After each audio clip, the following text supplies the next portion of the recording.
సామాన్యుడి చేతిలో సామాజిక అస్త్రం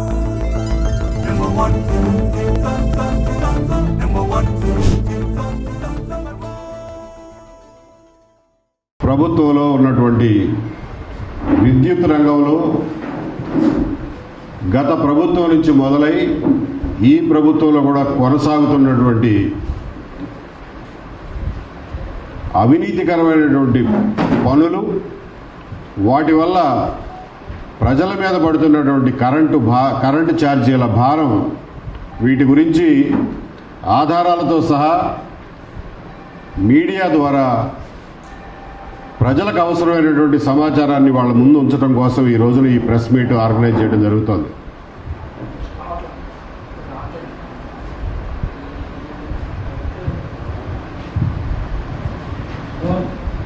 రెడీయా? ఈ పత్రికా సమావేశం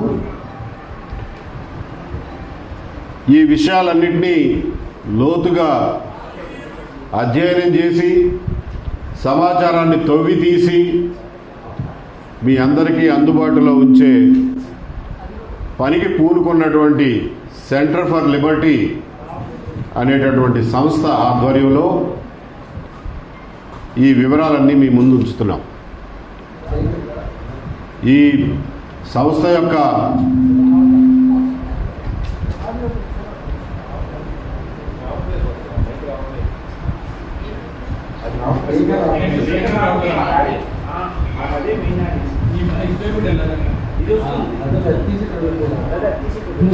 పెట్టాలి.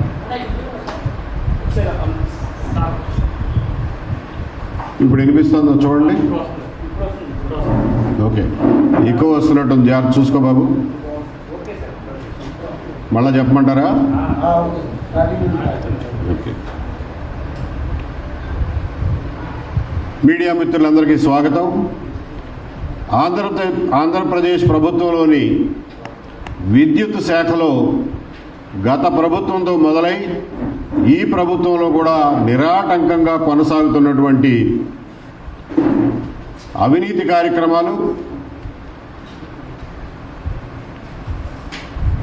పరికరాల కొనుగోలులో జరుగుతున్నటువంటి అవకతవకలు,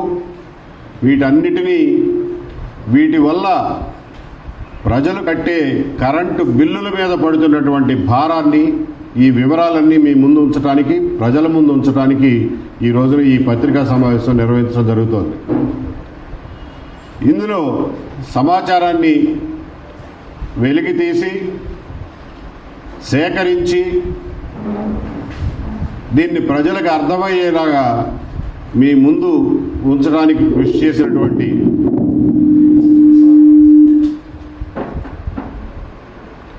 చేసినటువంటి సెంటర్ ఫర్ లిబర్టీ సంస్థ, దాని వ్యవస్థాపక అధ్యక్షులు నల్లమోతు చక్రవర్తి గారు ఒక పవర్ పాయింట్ ప్రజెంటేషన్ రూపంలో వివరాలన్నీ మీ ముందు ఉంచుతారు. ఆ తర్వాత దాన్ని సమప్ చేసి మిగిలిన వక్తలు కూడా వాళ్ళు చెప్పదలుచుకున్నది చెప్పిన తర్వాత ప్రశ్నోత్తరాలకు సమయం ఉంటుంది. మీకు ఈ పీపీటీ యొక్క కాపీ కూడా, ఈ 36 పేజీల పీపీటీ కాపీ కూడా మీ అందరికీ అందజేయడం జరిగింది. మీకు ఇంకెవరికైనా రాకపోయినా మీకు సాఫ్ట్ కాపీ కావాలన్నా కానీ తీసుకుందరు. కానీ ఈరోజు ఈ పత్రికా సమావేశంలో ఆంధ్రప్రదేశ్ రైతు సంఘం అధ్యక్షులు అక్కినేని భవానీ ప్రసాద్ గారు, వారు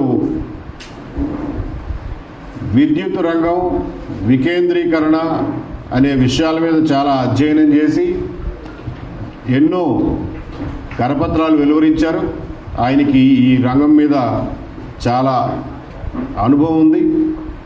అలాగే జొన్నలగడ్డ రామారావు గారు సెంటర్ ఫర్ లిబర్టీ కార్యవర్గ సభ్యులు, అలాగే శ్రీనివాసరెడ్డి గారు సెంటర్ ఫర్ లిబర్టీ కార్యవర్గ సభ్యులు, వీరంతా ఉన్నారు.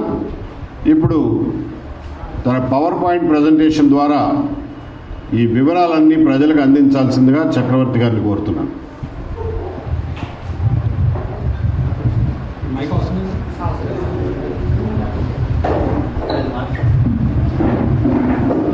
ఆఫ్ చేశాను. మీడియా సమావేశానికి మైక్ తీసుకోవాలా? మీడియా సమావేశానికి వచ్చిన మీడియా మిత్రులందరూ కూడా పేరు పేరున ధన్యవాదాలు. మన గత కొన్ని సంవత్సరాలుగా విద్యుత్ రంగంలో జరుగుతున్న అవినీతి గురించి తరచుగా వింటూ వస్తున్నాం, చదువుతూ వస్తున్నాం. దీంట్లో నిజానిజాలు తెలుసుకునే ప్రయత్నంలో ఆంధ్రప్రదేశ్ రాష్ట్ర ప్రభుత్వానికి వివిధ ఆర్టీఐ రిక్వెస్ట్ల ద్వారా విషయ సేకరణకు ప్రయత్నం చేశాం. ఇక్కడ చూస్తే ప్రభుత్వానికి పంపించిన ఆర్టీఐ రిక్వెస్టులు ఉన్నాయి. వేటికి కూడా ప్రభుత్వం దగ్గర నుంచి సమాధానం లేదు.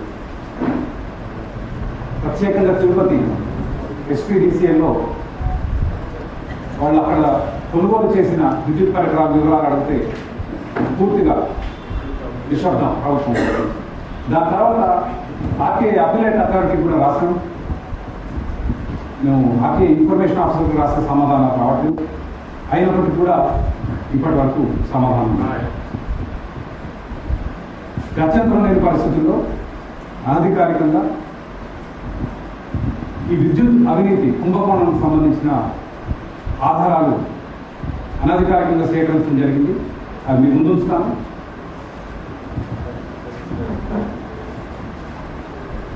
ఆంధ్రప్రదేశ్ రాష్ట్రంలో జరిగే కుంభకోణం, విద్యుత్ కుంభకోణం మనం రోజు పేపర్లో లిక్కర్ స్కామ్ గురించి చదువుతున్నాం. కానీ దీనికంటే ఇది ఎన్నో రెట్లు పెద్దది.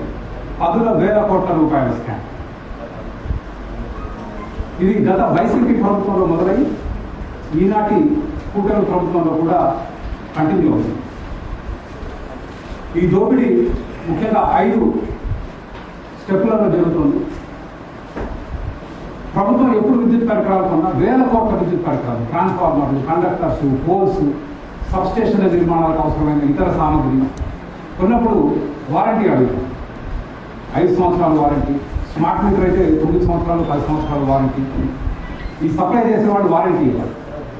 అయితే సప్లై చేసిన తర్వాత వారంటీ ఇచ్చిన కంపెనీలు దివాలా తీయడం, ముఖం చాటేయడం చేస్తాయి. కాబట్టి ప్రభుత్వాలు బ్యాంకు గ్యారంటీ అడుగుతాయి. ఒక 10 కోట్ల రూపాయల సామగ్రి కనుక ఒక డిస్కౌంట్కి ఒక కంపెనీ సరఫరా చేస్తే 10 కోట్లకి 1 కోటి రూపాయల గ్యారంటీ ఇవ్వాలి. బ్యాంకు గ్యారంటీ అంటే మీ ఆస్తులు డబ్బు బ్యాంకు దగ్గర కుదరదు. ఎప్పుడు వారంటీ పీరియడ్ అయిపోయినా.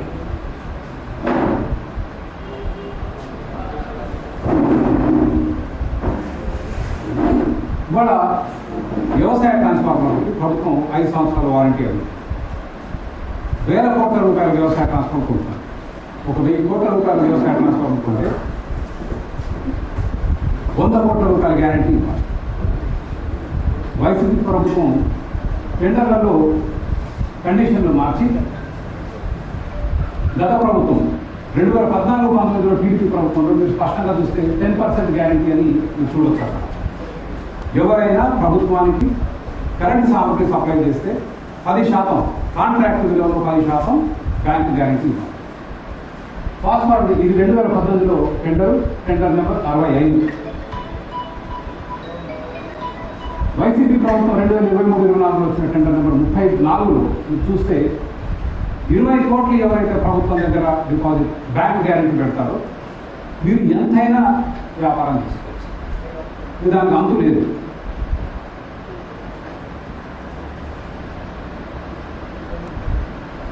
షిరిడి సాయి ఎలక్ట్రికల్స్ గురించి చాలా పత్రికలు పతాక శీర్షికల్లో రాశాయి. 10,000 కోట్ల రూపాయల వ్యాపారం, 94,000 కోట్ల రూపాయల వ్యాపారం కాంట్రాక్టులు ఇచ్చిన 10% గ్యారెంటీ అంటే 9,400 కోట్లు. కానీ ఎంతో చేస్తున్నారు? కేవలం ఒక్కొక్క డిస్కౌంట్కి 20 కోట్లు డిపాజిట్ చేసి 1,000 కోట్ల రూపాయల వ్యాపారం చేస్తారు. దీంతో ప్రజలకు జరిగే నష్టం ఏంటి? ఈ కండిషన్ పెట్టిందే ఈ వ్యాపారం ఎప్పుడన్నా దివాలా తీసి వారంటీ ఆనర్ చేయకపోతే రక్షణ కొరకు. ఈరోజు పరిస్థితి ఒక్క కంపెనీకి 90,000 కోట్ల రూపాయల వ్యాపారం ఇచ్చి 20 కోట్ల గ్యారంటీతో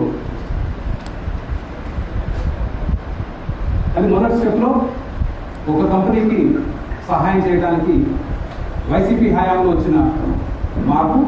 అది ఈరోజు కూడా కూటమి ప్రభుత్వంలో కొనసాగుతుంది. ఇక రెండవ స్టెప్ ఆంధ్రప్రదేశ్ రాష్ట్రంలో విద్యుత్ రంగంలో వ్యాపారాలు చేసే వాళ్ళకి కనక వర్షం కురుస్తుంది. ఈ కనక వర్షం దేశంలో ఎక్కడా లేదు. అంటే ఈ అనూహ్యమైన లాభాలు సంపాదించుకునే అవకాశాలు కేవలం ఆంధ్రప్రదేశ్లో ఉన్నాయి. ఉన్నప్పుడు జరిగేది ఏంటి అంటే దేశంలో ఉన్న వాళ్ళందరూ ఆకర్షితులవుతారు. ఏంటో ఆంధ్రప్రదేశ్లో ఇప్పటికప్పుడుగా డబ్బులు ఇస్తున్నారంట. ఓ ట్రాన్స్ఫర్ ఉంటే 70,000 ట్రాన్స్ఫర్ 1,40,000 వస్తున్నాయంట. కాబట్టి పోటీ రాకుండా అడ్డుకోవాలి. ఈ పోటీ రాకుండా అడ్డుకునే ప్రక్రియ రెండు ప్రభుత్వాలు, గత వైసీపీ ప్రభుత్వం, ప్రస్తుత కూటమి ప్రభుత్వం ఎట్లా చేశాయో మీకు ఆధారాలతో సహా చూపిస్తాను. 2019లో టీడీపీ ప్రభుత్వం వ్యవసాయ ట్రాన్స్ఫార్మర్ల కొరకు టెండర్ 65 పిలిస్తే 7 కంపెనీలు క్వాలిఫై అయ్యి మీరు అక్కడ కంపెనీల పేర్లు చూడవచ్చు. 2023లో వైసీపీ ప్రభుత్వం వచ్చిన తర్వాత గతంలో క్వాలిఫై అయిన కంపెనీలు కూడా డిస్క్వాలిఫై చేసి 8లో కేవలం 2 మాత్రమే క్వాలిఫై చేశారు. షిరిడి సాయి, తోషిబా. ఏ విధంగా చేశారు అంటే ఇది మీరు టెండర్ ఈ ప్రొక్యూర్మెంట్ ఆంధ్రప్రదేశ్ ప్రభుత్వ ఈ ప్రొక్యూర్మెంట్ సైట్ చూస్తే ఈ వివరాలను చూపిస్తాయి. 2023లో వైసీపీ ప్రభుత్వం టెండర్లు పిలిచినప్పుడు ఈఆర్డీఏ అనే సంస్థకి లేఖ రాసి ఇతర కంపెనీలు పోటీకి రాకుండా కేవలం ఒక సంస్థ షిరిడి సాయి అనే సంస్థకి కాంట్రాక్ట్ వచ్చే విధంగా ఏం చేయాలో చాలా సవివరంగా అనధికారికంగా రాశారు. అంటే టెండర్లో పెట్టకుండా వాళ్ళకి లేఖ రాశారు. వాస్తవానికి ఏమైనా కండిషన్ ఉంటే టెండర్లో పెట్టారు. వీటిలో ఉన్న కండిషన్లు ఏంటి అంటే